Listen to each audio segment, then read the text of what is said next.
ओम शांति।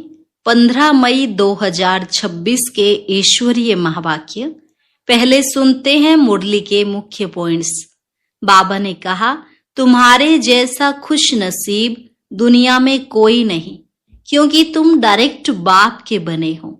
बाबा के पास जो अविनाशी ज्ञान रत्नों का खजाना है, उन ज्ञान रत्नों से झोली भर रहे हो।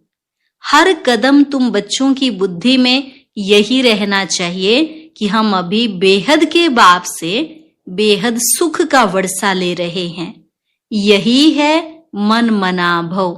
फिर बाबा ने कहा, अंत समय सिवाय एक के और कुछ भी याद ना आए।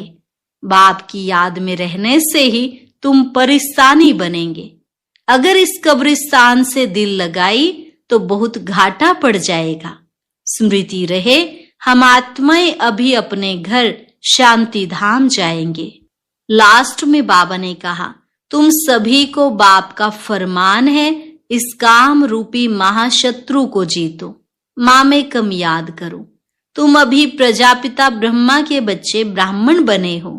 तुम्हें नशा रहना चाहिए कि बाबा हमारे द्वारा स्वर्ग की स्थापना करा रहे हैं। और अब सुनते हैं महावाक्यों को विस्तार से।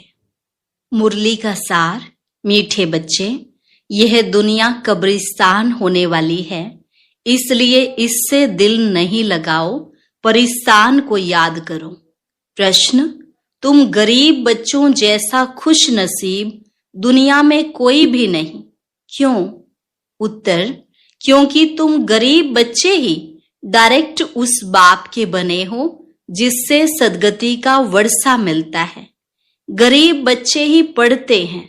साहूकार यदि थोड़ा पढ़ेंगे भी तो उन्हें बाप की याद मुश्किल से रहेगी। तुम्हें तो अंत में बाप के सिवाय और कुछ भी याद नहीं आएगा, इसलिए तुम सबसे खुश नसीब हो। गीत, दिल का सहारा टूट न जाए, बन के नसीबा फूट न जाए। ओम शांति। बच्चों प्रति बाप समझा रहे हैं और बच्चे समझ रहे हैं कि बरोबर यह जमाना अब कब्रिस्तान बनने वाला है। पहले यह जमाना परिस्तान था, अब पुराना हो गया है, इसलिए इनको कब्रिस्तान कहते हैं। सबको कब्र दाखिल होना है। पुरानी चीज कब्र दाखिल होती है, अर्थात मिट्टी में मिल जाती है। यह भी सिर्फ तुम बच्चे ही जानते हो, दुनिया नहीं जानती। कुछ विलायत वालों को मालूम होता है कि कब्र दाखिल होने का समय दिखता है। तुम बच्चे भी जानते हो कि परिस्तान स्थापन करने वाला हमारा बाबा फिर से आया हुआ है। बच्चे यह भी समझते हैं, अगर इस कब्रिस्तान से दिल लगाई तो घाटा पड़ जाएगा। अभी तुम बेहद के बाप से बेहद सुख का वर्षा ले रहे हो, सो भी कल्प पहले मुआफिक। यह तुम बच्चों की बुद्धि में हर कदम रहना चाहिए। तो यही मन मना भव है। बाप की याद में रहने से ही परिस्तानी बनेंगे। भारत परिस्तान था और खंड परिस्तान नहीं बनते हैं। यह है माया रावण का पंप। यह थोड़ा समय चलने वाला है। यह है झूठा शो, झूठी माया, झूठी काया है ना। यह पिछाड़ी का भबका है। इनको देखकर समझते हैं स्वर्ग तो अभी है, पहले नर्क था। बड़े बड़े मकान बनाते रहते हैं। यह 100 वर्ष का शो है। टेलीफोन, बिजली, एरोप्लेन आदि यह सब 100 वर्ष के अंदर बनते हैं। कितना शो है, इसलिए समझते हैं स्वर्ग तो अभी है। दिल्ली पुरानी क्या थी, अभी नई दिल्ली कैसी अच्छी बनी है। नाम ही रखा है न्यू दिल्ली। बापूजी चाहते थे नई दुनिया राम राज्य हो, परिस्तान हो। यह तो टेम्पररी पंप है। कितने बड़े बड़े मकान, फाउंटेन आदि बनाते हैं। इनको आर्टिफिशियल स्वर्ग कहा जाता है, अल्पकाल के लिए। तुम जानते हो इनका नाम कोई स्वर्ग नहीं है, इनका नाम नरक है।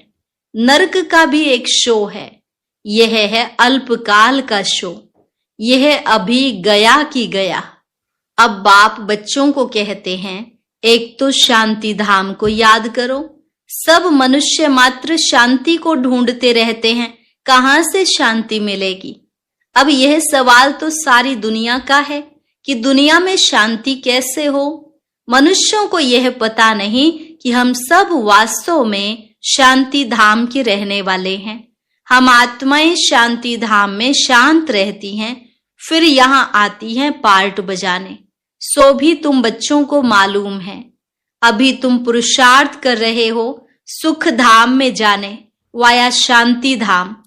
हर एक की बुद्धि में है कि हम आत्माएं अभी जाएंगी अपने घर शांति धाम।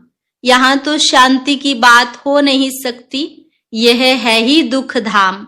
सतयुग पावन दुनिया, कलयुग है पतित दुनिया।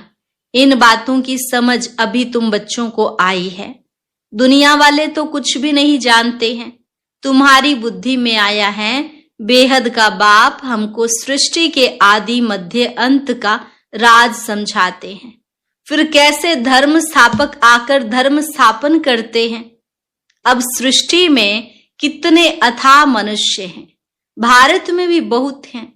भारत जब स्वर्ग था तब बहुत साहूकार थे और कोई धर्म नहीं था। तुम बच्चों को रोज रिफ्रेश किया जाता है। बाप और वर्षे को याद करो। भक्ति मार्ग में भी यह चला आता है। हमेशा उंगली दिखाते हैं कि परमात्मा को याद करो। परमात्मा अथवा अल्लाह वहां है, परंतु सिर्फ ऐसे ही याद करने से कुछ होता थोड़े ही है। उनको यह भी पता नहीं है कि याद से क्या फायदा होगा, उनके साथ हमारा क्या संबंध है, जानते ही नहीं।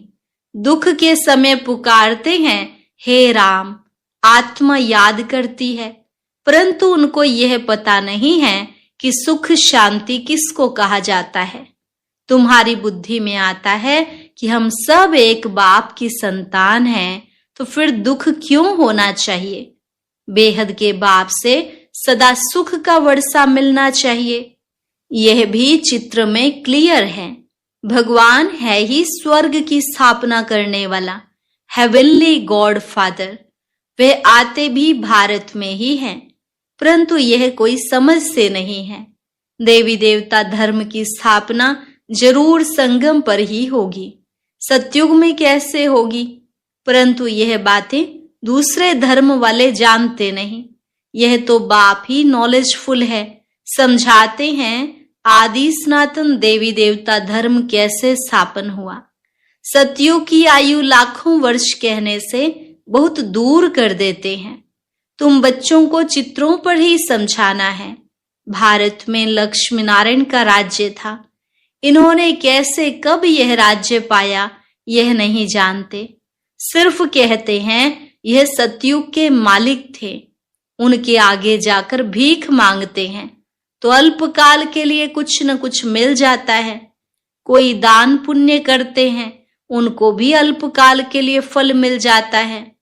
गरीब पंचायत के मुखी को भी इतनी ही खुशी रहती है जितनी साहूकार मुखी को। गरीब भी अपने को सुखी समझते हैं। बॉम्बे में देखो गरीब लोग कैसे कैसे स्थानों पर रहते हैं। तुम बच्चे अभी समझते हो, भल करोड़पति हैं परंतु कितने दुखी हैं। अभी तुम कहेंगे हमारे जैसा खुश नसीब और कोई नहीं। हम डायरेक्ट बाप के बने हैं जिससे सदगति का वर्षा मिलता है। बड़े बड़े आदमी कभी भी ऊंच पद पा न सके। जो गरीब हैं वह साहूकार बन जाते हैं। पढ़ते तुम हो, वह तो अनपढ़ हैं। करके थोड़ा पढ़ेंगे भी तो भी बाप की याद में रह नहीं सकते। अंत में तुमको सिवाय बाप के और कुछ भी याद नहीं रहना है। जानते हो यह सब कब्रिस्तान होना है। बुद्धि में रहना चाहिए यह जो हम धंधा आदि करते हैं थोड़े समय के लिए है। धनवान लोग धर्मशालाएं आदि बनाते हैं, वे कोई धंधे के लिए नहीं बनाते हैं। जहां तीर्थ वहां धर्मशालाएं नहीं हो तो कहां रहे। इसलिए साहूकार लोग धर्मशालाएं बनाते हैं। ऐसे नहीं कि व्यापारी लोग आकर व्यापार करे। धर्मशाला तीर्थ स्थानों पर बनाई जाती है। अब तुम्हारा सेंटर बड़े से बड़ा तीर्थ है। तुम्हारे सेंटर्स जहां जहां हैं वे बड़े से बड़े तीर्थ हैं, जहां से मनुष्य को सुख शांति मिलती है। तुम्हारी यह गीता पाठशाला बड़ी है, यह सोर्स ऑफ इनकम है, इससे तुम्हारी बहुत आमदनी होती है। तुम बच्चों के लिए यह भी धर्मशाला है, बड़े से बड़ा तीर्थ है। तुम बेहद के बाप से बेहद का वर्षा लेते हो। इन जैसा बड़े से बड़ा तीर्थ कोई होता नहीं। उन तीर्थों पर जाने से तुमको कुछ भी मिलता नहीं, यह भी तुम समझते हो। भक्त लोग बड़े प्रेम से मंदिर आदि में चरणामृत लेते हैं, समझते हैं उनसे हमारा हृदय पवित्र हो जाएगा, परंतु वह तो पानी है। यहाँ तो बाप कहते हैं मुझे याद करो तो वर्षा मिलेगा। अभी बेहद के बाप से तुमको अविनाशी ज्ञान रत्नों का खजाना मिलता है। अक्सर करके शंकर के पास जाते हैं, समझते हैं अमरनाथ ने पार्वती को कथा सुनाई, तब कहते हैं भर दे झोली।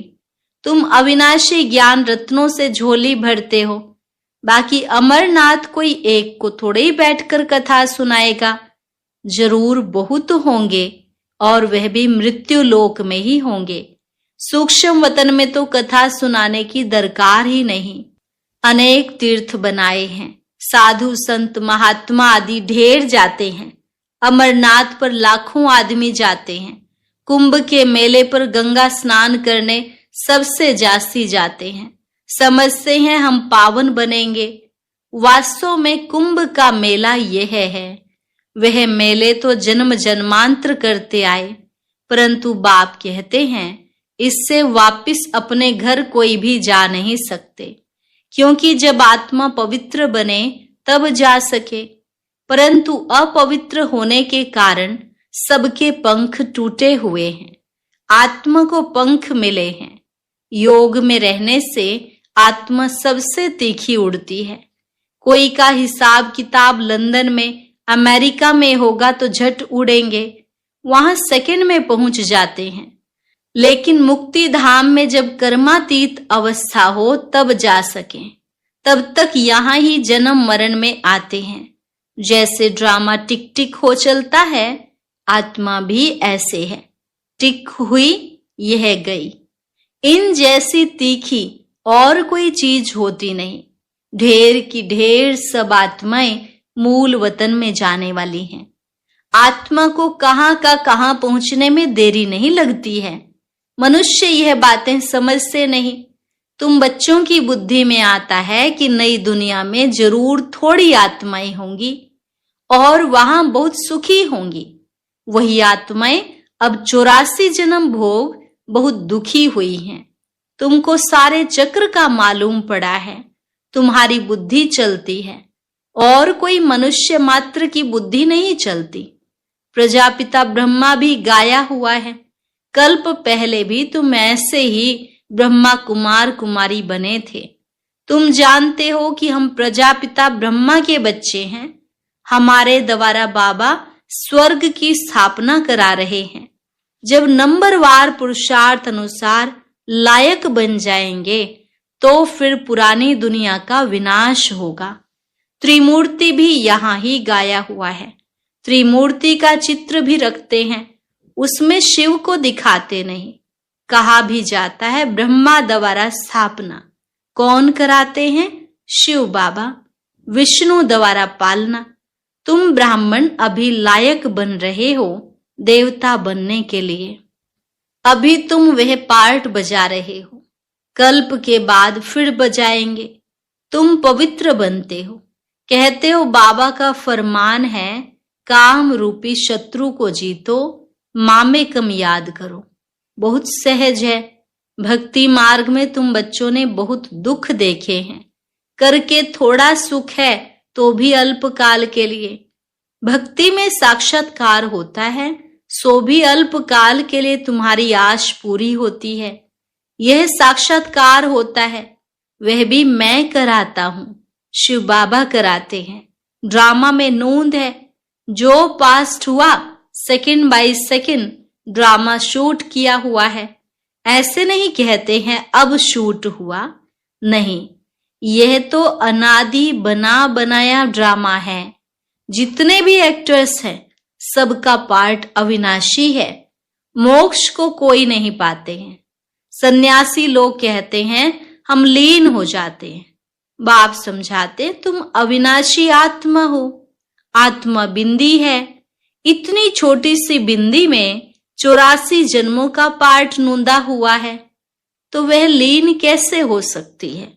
यह चक्र चलता ही रहता है। जो पहले पहले पार्ट बजाने आते हैं वही 84 जन्म लेते हैं। सब तो ले न सके। तुम्हारे सिवाय और कोई की बुद्धि में यह नॉलेज नहीं है। ज्ञान का सागर एक ही बाप है। तुम जानते हो हम बाप से वर्षा ले रहे हैं। बाप हमको पतित से पावन बनाते हैं, सुख और शांति का वर्षा देते हैं। सतयुग में दुख का नाम निशान नहीं होता।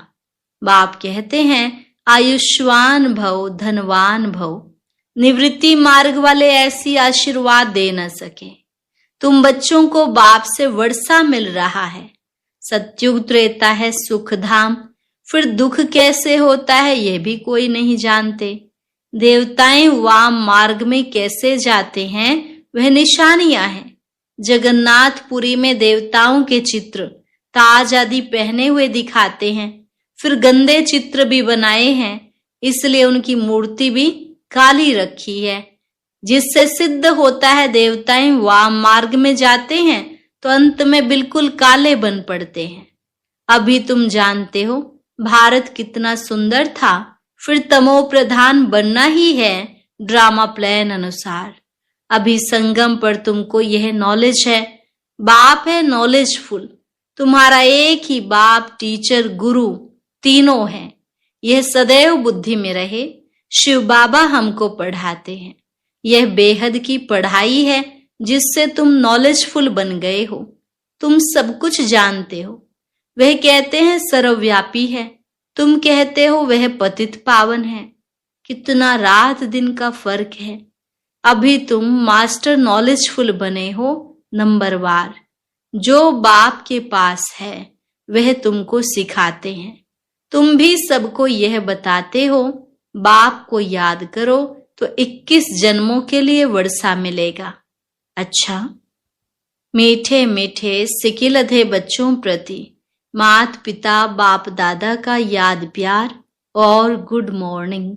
रूहानी बाप की रूहानी बच्चों को नमस्ते। रूहानी बच्चों की रूहानी बाप दादा को नमस्ते नमस्ते, गुड मॉर्निंग। शुक्रिया बाबा, शुक्रिया। धारणा के लिए मुख्य सार। पहली पॉइंट, स्वयं रिफ्रेश रहकर औरों को रिफ्रेश करने के लिए बाप और वर्षे की याद में रहना है और सबको याद दिलाना है। दूसरी पॉइंट, इस पुरानी दुनिया से, इस कब्रिस्तान से दिल नहीं लगाने हैं। शांति धाम सुख धाम को याद करना है। स्वयं को देवता बनने के लायक बनाना है। वरदान, ईश्वरीय अथॉरिटी द्वारा संकल्प व बुद्धि को ऑर्डर प्रमाण चलाने वाले मास्टर सर्वशक्तिमान भव। ईश्वरीय अथॉरिटी द्वारा संकल्प व बुद्धि को ऑर्डर प्रमाण चलाने वाले मास्टर सर्वशक्तिवान भव। जैसे सुल हाथ पांव को बिल्कुल सहज रीति जहां चाहो वहां चलाते हो व कर्म में लगाते हो, वैसे संकल्प व बुद्धि को जहां लगाना चाहो वहां लगा सको, इसे ही कहते हैं ईश्वरीय अथॉरिटी। जैसे वाणी में आना सहज है, वैसे वाणी से परे जाना भी इतना ही सहज हो। इसी अभ्यास से साक्षात्कार मूर्त बनेंगे। तो अब इस अभ्यास को सहज और निरंतर बनाओ, तब कहेंगे मास्टर सर्वशक्तिवान। स्लोगन, स्वस्थिति शक्तिशाली हो तो परिस्थिति उसके आगे कुछ भी नहीं है। स्वस्थिति शक्तिशाली हो तो परिस्थिति उसके आगे कुछ भी नहीं है। अव्यक्त इशारे सदा अचल अडोल एक रस स्थिति का अनुभव करो। आपके एक रस अचल स्थिति का ही यह अचल घर यादगार है। जैसे बाप दादा एक रस रहते हैं, वैसे बच्चों को भी एक रस रहना है। जब एक के ही रस में रहेंगे तो एक रस अवस्था में रहेंगे। क्यों शब्द की निशानी क्वेश्चन मार्क सभी से टेढ़ा होता है। जब क्यों क्या शब्द निकल जाएगा, तब ड्रामा की भावी पर एक रस स्थैर्यम रह सकेंगे। अच्छा,